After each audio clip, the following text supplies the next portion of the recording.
Alors une autre façon d'éclairer vos scènes, plutôt que de placer vos lumières, vos softbox, vos spots, etc., vos lumières un petit peu partout, générer des ombres, générer de l'atténuation, etc., il y a une technique qui est radicale et que tout le monde utilise maintenant, même si ça ne remplace pas un bon placement des lumières, parce que la technique que je vais vous montrer, c'est une technique excellente. Vous allez voir, en 2 coups de clic, on va éclairer notre scène peut-être même mieux que ce que je viens de faire ici avec mes 3 petits éclairages, 4 éclairages au-dessus, etc., générer une ombre, ce genre de truc. Hein, si vous vous rappelez, j'avais fait à la création d'un studio, on avait généré un studio en 2 secondes, 2 secondes 10. Mais il a fallu que je mette des lumières un peu partout, qu'il a fallu que je mette une devant, j'aurais pu mettre une derrière. Ici, je trouve que c'est un petit peu... Bon, bref, il y a plein de petites choses à revoir, mais en tout cas, rapidement, on a quand même réussi à mettre des lumières un peu partout. Très bien. OK, ça, c'est une première chose. Une deuxième chose, c'est de pouvoir réaliser donc, une lumière avec une photo qui récupère des informations de lumière. On appelle ça donc des HDRI. Ce sont des photos en général qui sont plutôt sphériques. Ces photos sphériques possèdent donc des informations de lumière supplémentaires que peut posséder une photo classique, c'est-à-dire que ce sont des photos qui ont une profondeur des bits en 32 bits. En général, c'est du 32 bits ou du 16 bits pour pouvoir récupérer plus d'informations de lumière qu'une photo 8 bits classique que vous connaissez tous grâce à un appareil photo classique. Vos photos JPEG ou autres sont tous des photos 8 bits. Eh bien, les photos HDR sont des photos d'abord cylindriques, donc avec de la déformation pour pouvoir la plaquer sur une sphère, pour donner un environnement comme un univers. Et le fait de l'avoir en déformé, la plaquer sur une sphère va me reformer l'image, la photo nickel, d'une part. Et d'autre part, elle possède donc ces informations de lumière, en plus qu'une photo n'a pas. Eh bien, grâce à ces informations de lumière, il va pouvoir utiliser ces informations de lumière pour éclairer ma scène, jouer sur les réflexions de ma scène et en plus générer des ombres sur ma scène. Alors, comment je vais faire ça? Je vais reprendre ici l'objet du délit qui est ici. Donc, j'ai supprimé toutes mes lumières. Hein. J'ai plus de lumière, plus aucune lumière. Donc, quand je fais un CTRL R, ben forcément, j'ai la lumière de base. Il n'y a plus de réflexion quelconque, il n'y a plus rien. C'est vraiment la lumière de base de Cinema 4D. Je vais donc réaliser un environnement HDRI. Donc un environnement HDRI, c'est d'abord une grande sphère. Alors qu'est-ce qui est mieux qu'un soleil? Eh bien un soleil, tout bête. Je vais réaliser ici un ciel. Pas un soleil, mais un ciel. Le ciel, eh bien, c'est tout l'environnement de mon cinéma 4D, ici, qui va générer mon ciel. Donc on ne le voit pas forcément, ici, mais tout ce que vous avez ici, la partie grise ici, c'est maintenant mon ciel. Sauf que cette partie grise, je peux la texturer, je peux lui mettre une texture sur cette partie grise. Alors, je ne vais pas hésiter à mettre une texture. La texture, je vais créer une nouvelle texture ici. Donc, je rappelle que pour créer une nouvelle texture, on va double-cliquer dans cette partie. Et donc, j'ai ici une texture. Je vais double-cliquer encore sur cette nouvelle texture que je viens de réaliser. Et ici, on va mettre environnement HDR. Pour réaliser cette fameuse texture environnement HDR, vous allez voir, c'est très très simple, il n'y a pratiquement rien à faire. La première des choses, on va désactiver couleur et désactiver réflexion. Je ne veux absolument aucune réflexion, aucune couleur, ce n'est pas l'idée. L'idée, c'est que ça me génère de la lumière. Et pour générer de la lumière, on appelle ça de la luminescence. La luminescence, elle est ici. Je vais donc sélectionner luminescence et cliquer ici sur le mot luminescence pour avoir les réglages de la luminescence. Ici, si je plaque maintenant mon environnement ici sur mon ciel, eh bien, vous voyez que le ciel maintenant est clair. Donc c'est déjà un premier jet pour pouvoir appliquer de la lumière sur ma scène. Mais ce n'est pas tout, parce que là on utilise une luminescence. Et pour utiliser une luminescence, il va falloir la calculer, cette luminescence. Donc ça, on le verra un petit peu après. Mais au moins, j'ai un ciel qui éclaire toute ma scène.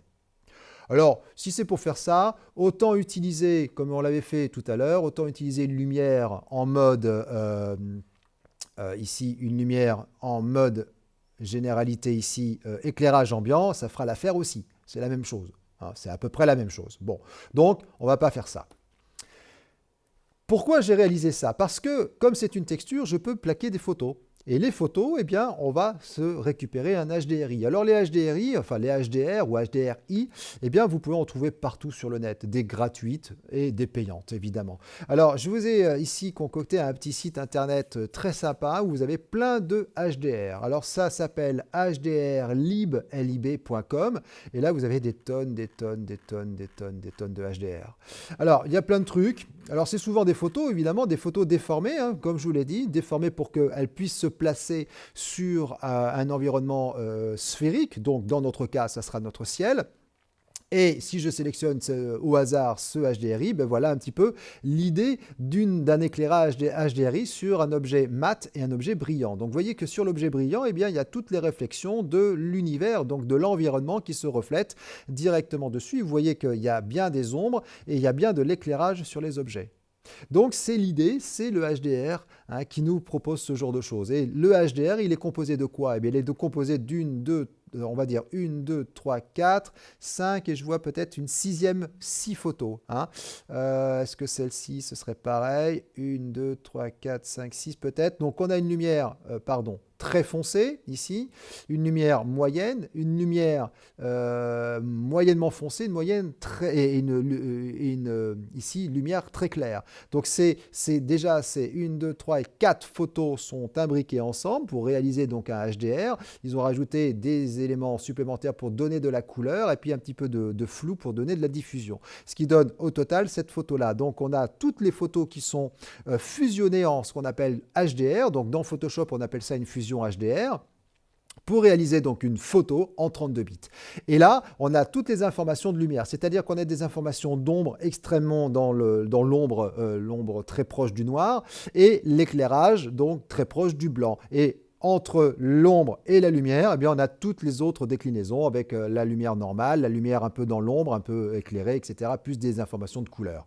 Eh bien, ce type de fichier, c'est assez lourd parce que c'est déjà assez grand, ça peut être très grand. Ici, on a 3200 sur 1600 pixels, donc c'est assez grand. Pas forcément très grand parce qu'il nous faudrait du 4K à la rigueur pour vraiment avoir une super qualité, et même peut-être plus. Mais déjà, c'est grand et en plus, il y a plusieurs photos imbriquées à l'intérieur en 32 bits en général. Donc du coup, ça va, il y a beaucoup de poids là-dedans. Alors, vous pouvez télécharger ce que vous voulez ici, mais avant de télécharger, la bibliothèque de Cinema 4D vous propose déjà des HDR. Alors, on va se chercher un HDR tout bête, un HDR de studio, parce que c'est ce que je voulais faire. Je voulais pas vraiment un environnement de montagne, de forêt, de plaine, je ne sais quoi. Je voulais un studio avec des lumières en haut ici dans le plafond. Eh bien, il s'avère qu'on a un environnement HDR qui simule un studio. Alors, on va aller le chercher dans la médiathèque. Rappelez-vous, la médiathèque, c'est ce petit bouton ici. Je clique dessus. Moi, je l'ai déjà trouvé, mais vous pouvez aller chercher dans le petit bouton ici, rechercher. Vous tapez ici Studio et vous allez tomber sur 2-3 studios et notamment celui qui m'intéresse, c'est le Studio 21 HDR ici. Vous voyez, c'est un studio HDR. Alors, c'est pareil, sauf qu'il a été généré avec des gris, des noirs et des blancs. Et donc, les blancs, c'est la lumière, les noirs, c'est l'ombre et les gris, c'est toute la déclinaison de tout le reste. Bien sûr, attention, c'est pas n'importe quel fichier, c'est un fichier HDR. Donc avec une fusion HDR, vous avez toutes les informations de lumière pour proposer ici ce HDR. Donc je vais prendre ce HDR et puis je vais le glisser directement dans ma luminescence, dans la texture. Je le prends, je le glisse dedans ici directement.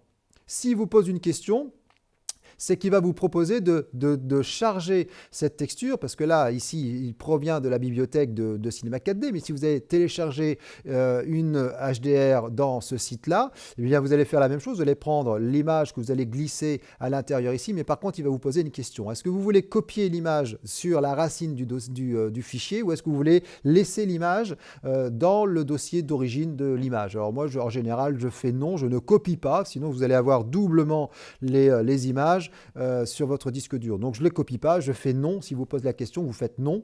Comme ça, vous laissez l'image à l'endroit précis. Par contre, attention, il a besoin du lien. Cinema 4D a besoin du lien de la photo. Donc si cette photo, vous la supprimez, vous la déplacez, vous la renommez, il ne trouvera plus le lien. Donc il faudra soit la télécharger ou lui redonner le lien de cette nouvelle emplacement. Donc là, il ne m'a pas posé la question parce qu'elle fait partie de la médiathèque interne de Cinema 4D. Donc il n'y a pas de question à se poser. Donc là, effectivement, ici, eh bien, on va se retrouver avec maintenant, lorsque je fais ici mon rendu. Déjà, vous voyez ici, l'environnement eh bien, il y a les lumières. Vous voyez, on a bien mes lumières qui est ici. Alors, c'est une mauvaise qualité pour l'instant, c'est pas grave. Mais en tout cas, j'ai mon environnement qui est là. OK, on le voit bien ici. Donc, c'est mon ciel hein, qui est doté de cet environnement. Donc, moi, je vais aller revenir ici sur ma caméra. Donc, je vais revenir dans l'œil de ma caméra. Donc, l'environnement, il est partout, mais je ne le vois pas parce que je suis ciblé sur ma caméra. Déjà, vous remarquez ici les réflexions de mes lumières ici qui étaient tout en haut. Et si je fais un petit CTRL R, eh bien, je vais retrouver ici mes réflexions. Par contre, j'ai les réflexions, certes, mais je n'ai pas vraiment les informations de lumière. C'est-à-dire que je n'ai pas la luminosité, je n'ai pas les ombres. C'est un peu bizarre, je ne comprends pas. Pourtant, j'ai bien l'impression qu'il y a quand même de la lumière. Eh bien, ce n'est pas vraiment vrai. En fait, nous avons les réflexions des éléments blancs, rouges, bleus en haut, mais ce n'est pas la lumière. Elle n'a pas été considérée comme de la lumière. Pourtant, je lui ai demandé que ça soit une luminescence. Je rappelle qu'ici, dans la matière que j'ai créée, je l'ai créée dans la luminescence et j'ai validé la luminescence. Donc, normalement, ça devrait être géré comme une lumière. La luminescence, c'est un générateur de lumière. Eh bien, il ne l'a pas fait. Pourquoi il ne l'a pas fait? Parce qu'on a besoin de calculer la lumière, le rebond de la lumière en fonction de cette luminescence. Et pour ça, il faudra ici sélectionner cette petite roue que nous avons là et choisir ici dans les paramètres de rendu l'effet qui est ici. Et on va choisir l'effet illumination globale. C'est cet effet-là qui va calculer les rebonds de la lumière sur le sol, sur l'objet, créer mon ombre, rajouter la lumière pour jouer un peu sur les couleurs. Les couleurs, là, j'ai pas beaucoup de couleurs parce que j'ai que du gris, du noir et du machin. Donc là, les couleurs, il n'y en aura pas, mais rajouter les ambiances colorimétriques de mon HDR. Et puis générer les ombres, générer les lumières, générer les rebonds. Donc c'est grâce à l'illumination globale que l'on va faire tout ça. Donc, je rajoute l'illumination globale. Attention, l'illumination globale, vous en doutez, c'est long en calcul, donc il faudra faire attention. Ici, moi, je ne vais pas charger grand-chose. Je vais simplement utiliser ici un pré-réglage. Alors, le par défaut, je ne suis pas très fan. Je vais utiliser, comme on est en aperçu, on est plutôt en intérieur. Je simule un studio d'intérieur, donc je vais plutôt choisir l'aperçu intérieur. Ça m'ira très, très bien. Je ne touche à rien d'autre ici. On verra un petit peu plus tard s'il y a des choses à toucher, notamment pour la qualité des ombres, la qualité de ce genre de choses qui sont générées par cette illumination globale. Donc là, je touche rien d'autre. Ici, j'ai simplement rajouté, alors attention, hein, ce n'est pas la multipasse, hein, c'est les effets. Vous allez rajouter parmi les effets l'illumination globale. Et normalement, vous devriez avoir l'illumination globale. Vous avez ici chargé un pré-réglage aperçu intérieur. On n'a plus qu'à cliquer là-dessus et on va faire notre rendu. Je vais faire donc mon rendu. Le rendu dans le visualiseur. Comme ça, on va faire un test entre le rendu de mon studio classique, hein, que j'avais réalisé avec mes lumières, mes machins, mes trucs, et puis un simple HDR appliqué en tant que luminescence directement sur un ciel. Déjà, remarquez ici les lumières qui sont maintenant beaucoup plus présentes. Donc, ça joue maintenant le rôle d'une lumière. Et là, on a les ombres maintenant, vous voyez ici. On a carrément les ombres de mon objet. Donc là, eh bien, on est en 27 secondes de calcul avec un HDRI et du coup, le résultat est 10 fois mieux. Et là, j'avais un résultat plutôt satisfaisant, mais en 2 secondes 10, avec un résultat qui, ma foi, n'est pas si exceptionnel que ça. Il faudrait peut-être rajouter une lumière supplémentaire là, donc un temps de calcul supplémentaire, rajouter machin, etc.